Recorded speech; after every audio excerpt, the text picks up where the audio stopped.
ఇదేంట్రా అయితే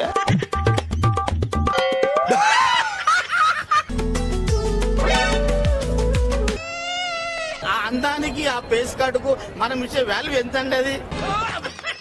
ఆవకాయ పెట్టేటప్పుడు ఫస్ట్ స్టెప్ వచ్చి మామిడికాయల్ని కొనుక్కోవాలి.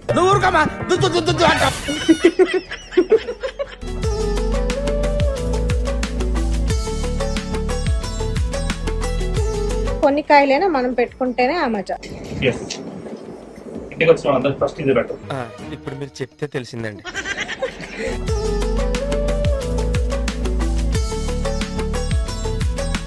మా శ్రీవారు తెగ కష్టపడుతున్నారు ఇక్కడ కలపడానికి.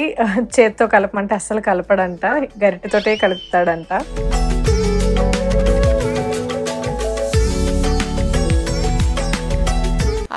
సో ఫైనల్ గా ఆవకాయ రెడీ. ఎలా వచ్చింది? అద్భుతం, ఫెంటాస్టిక్.